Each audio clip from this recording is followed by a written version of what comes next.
Hello students, I Dipendra welcome you all to magnet brains ITJ NEET. आज के lecture में हम एक शॉर्ट टेक्निक डिस्कस करने वाले हैं या रादर कुछ काफ़ी सारी टेक्निक्स डिस्कस करने वाले हैं रिलेटेड टू पीरियोडिक फंक्शंस। मतलब पीरियोडिक फंक्शंस से रिलेटेड काफ़ी सारे अलग अलग शॉर्टकट्स होते हैं जो आपकी बहुत हेल्प करेंगे पीरियोडिक फंक्शंस पर बेस्ड क्वेश्चन से डील करने में। उन्हीं टेक्निक्स को आज एक्सप्लोर करेंगे।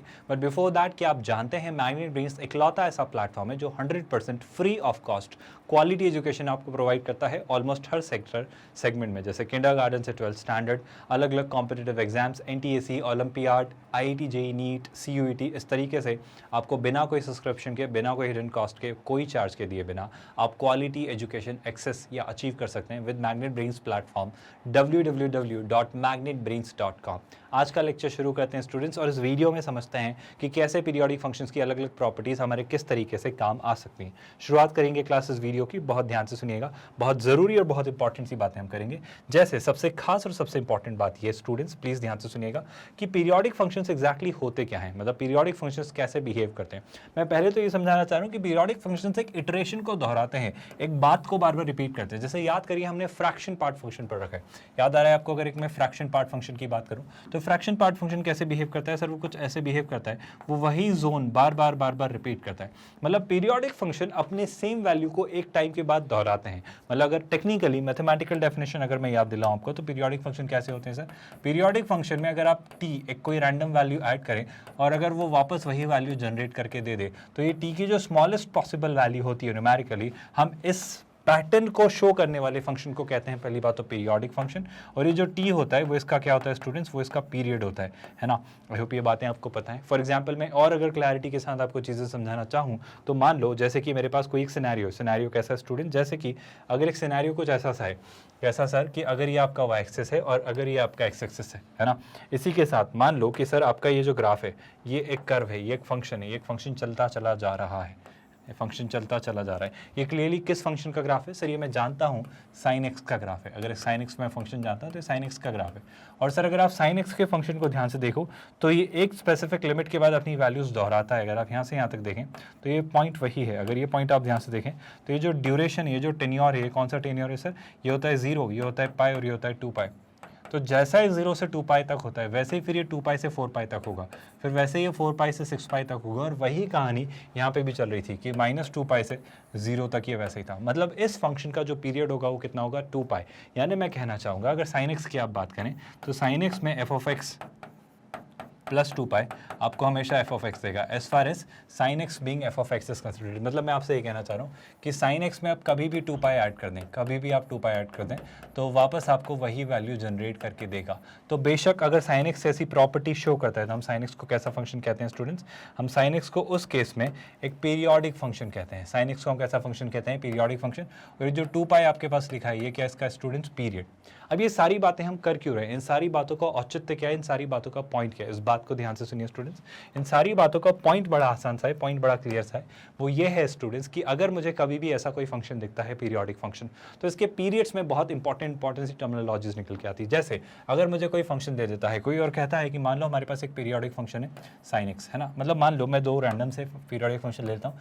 इससे कोई कहता है एफ ऑफ एक्स एक पीरियोडिक फंक्शन है और g ऑफ x एक पीरियोडिक फंक्शन है। I am told that both of them are periodic functions. लेकिन सर इसमें एक खास रिजल्ट ऑब्जर्वेशन ये है कि f ऑफ x एक पीरियोडिक फंक्शन है जिसका पीरियड कुछ और है और g ऑफ x एक पीरियोडिक फंक्शन है जिसका पीरियड कुछ और है। मतलब दोनों पीरियोडिक फंक्शंस के पीरियड्स अलग अलग है। तो क्या आप ये कमेंट कर सकते हो कि f of x plus g of x कैसा फंक्शन होगा? आप निश्चिंत होकर कहिए कि f ऑफ x और g ऑफ x, अगर f ऑफ x अलग पीरियोडिक फंक्शन है, ये अलग पीरियोडिक फंक्शन है, तो f of x plus g of x ये भी पूरा का पूरा एक पीरियोडिक फंक्शन होगा। ये भी एक पहली बात तो ये कि ये पीरियोडिक फंक्शन होगा, बशर्ते एक छोटा सा चेंज, एक छोटा सा ऑब्जर्वेशन आपको ये देखना होगा स्टूडेंट्स कि f of x plus g of x बिल्कुल पीरियोडिक फंक्शन होगा, लेकिन इस फंक्शन का पीरियड अलग होगा। जब आपने f of x plus g of x किया ना, तो इस फंक्शन का जो अपडेटेड पीरियड होगा वो पीरियड कुछ ऐसा होगा कि आपको एलसीएम जो लेना होगा, आपको लेना होगा एलसीएम किन दो चीज़ों का स्टूडेंट्स? जो एफ ऑफ एक्स का पीरियड था उसका और जो जी ऑफ एक्स का पीरियड था उसका। अगर आपने उन दोनों के पीरियड का एलसीएम लिया तो वो जो नया एलसीएम आएगा that will be the period of f of x and g of x. I hope आपको ये बात याद रहेगी। ऑफ कोर्स यहाँ पे कुछ प्रॉब्लम आती है। जैसे मान लो मेरे पास कोई फंक्शन है, फंक्शन कैसा है सर? फंक्शन मान लेते हैं कुछ ऐसा है कि सर एक फंक्शन है जैसे एक और प्रॉपर्टी मैं आपको बताता हूँ। जैसे मान लो एक फंक्शन है सर एफ ऑफ एक्स, इसका पीरियड है टी, है ना। अब मैं आपसे बोलता हूँ कि सर मैं एक फंक्शन ले रहा हूँ एफ ऑफ ए एक्स, क्या ये भी एक पीरियोडिक फंक्शन होगा? निसंदेह एक पीरियोडिक फंक्शन होगा, ये भी अनडाउटेडली एक पीरियोडिक फंक्शन होगा, लेकिन इसका जो पीरियड होगा वो होगा टी अपॉन मॉड ऑफ ए, मतलब जो एक्स का कोफिशिएंट है उसकी पॉजिटिव वैल्यू, उसकी न्यूमेरिकल वैल्यू, ये आपका एफ ऑफ ए एक्स का पीरियड होगा। क्या आपको ये बात समझ आई?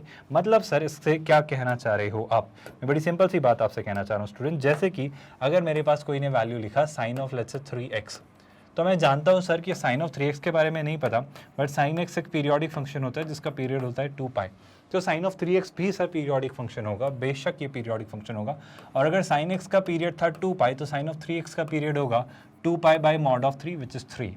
तो क्या आपको ये दो प्रॉपर्टी समझ आई स्टूडेंट्स? बहुत ज़रूरी और बहुत क्रूशियल सी प्रॉपर्टीज़ मैं आपको समझाना चाह रहा हूँ, जिनके थ्रू हम बहुत सारे रिजल्ट्स निकालेंगे। जैसे मान लो अगर मैं आपसे कहूँ कि सर मान लो मेरे पास दो फंक्शन है, एक तो लिखा है let's say sign of 4x और एक तरफ लिखा है let's say cos of let's say 6x। क्या सर आप इन दोनों फंक्शंस का जो कंबाइंड करके एक नया फंक्शन बन रहा है, क्या इसका पीरियड निकाल सकते हो? पहली बात तो ये कहना सर कि क्या सच में एक पीरियोडिक फंक्शन है? आप ध्यान से सोचो सर, साइन 4x एक पीरियोडिक फंक्शन है सर, साइन x का पीरियड होता है 2 पाई, साइन x का पीरियड होता है 2 पाई, तो साइन ऑफ 4x का पीरियड कितना होगा सर? साइन ऑफ 4x का पीरियड होगा 2 पाई बाई 4। क्या ये बात आपको समझ आई? आई होप आपको ये बात डाइजेस्ट हो रही है। ना सिर्फ ये बल्कि सर मैं जानता हूँ कॉस ऑफ 6x भी एक पीरियोडिक फंक्शन होता है, और कॉस ऑफ 6x अगर पीरियोडिक फंक्शन है तो कॉस x का पीरियड अगर 2 पाई है तो कॉस 6x का पीरियड होगा 2 पाई बाई 6। सर अगर इन दोनों के इंडिविजुअल पीरियड्स ये निकल के आ रहे हैं, और अगर मैं इसको सिंप्लीफाई करूँ तो 2 पाई बाई 4 कितना आ जाएगा? 2 से 4 कैंसिल तो हो जाएगा पाई बाई 2, और 2 पाई बाई 6 कितना होगा? 2 से 6 कैंसिल तो हो जाएगा पाई बाई 3। तो इस तरीके से चीज़ें निकल के आ रही है ना, ये इसका पीरियड है, इसका पीरियड है। पर मैं कहना चाह रहा हूँ कि सर दोनों का अगर मैंने क्लब कर दिया, उनको ऐड कर दिया, तो अब इसका पीरियड क्या होगा? इस फंक्शन का पीरियड कुछ नहीं होगा स्टूडेंट्स, इस फंक्शन के पीरियड के बारे में सिर्फ मैं कमेंट करूँगा कि होगा LCM of pi by 2 and pi by 3। I hope आपको ये प्रॉपर्टी पता है स्टूडेंट्स कि दोनों ही हमारे पास ये कैसे नंबर्स हैं? दोनों ही इर्रेशनल नंबर्स हैं। तो सर अगर दोनों नंबर्स इर्रेशनल हो तो पॉसिबिलिटी कभी कभी होती है कि बेशक आप शायद उनका एलसीएम निकाल पाएं, पर कभी भी एक इर्रेशनल और एक रैशनल नंबर का आप एलसीएम नहीं निकाल सकते, ये बात याद रखिएगा। दो या तो दोनों ही रैशनल हो तो हम एलसीएम निकालेंगे, या दोनों ही इर्रेशनल हो तो कभी कभी चांसेस बनते हैं कि उनका आप एलसीएम निकाल सकते हैं। जैसे पाई बाई 2 और पाई बाई 3 को अगर आप देखें, बहुत ध्यान से सुनिएगा स्टूडेंट्स, पाई बाई 2 और पाई बाई 3 को अगर आप देखें तो मेरा ये कहना है, बहुत ध्यान से सुनिएगा स्टूडेंट्स, क्या पाई बाई 2 और पाई बाई 3 का एलसीएम निकाल सकते हैं? बिल्कुल निकाल सकते हैं। मैं क्या करूँगा, मैं पाई का तो एलसीएम ले लूँगा स्टूडेंट्स, मैं पाई का एलसीएम ले लूँगा क्योंकि दोनों के न्यूमरेटर में पाई है और दोनों के डिनोमिनेटर में 2 और 3 है, तो मैं 2 और 3 का एचसीएफ ले लूँगा। और जब मैं ऐसे करूँगा तो पाई और पाई दोनों का एलसीएम क्या आने वाला है? पाई, और अगर 2 और 3 का एचसीएफ लिया तो वो कितना आने वाला है? 1। तो ये जो पाई बाई 2 और पाई बाई 3 हैं, इनका एलसीएम कितना आता है स्टूडेंट्स? इनका एलसीएम आता है पाई।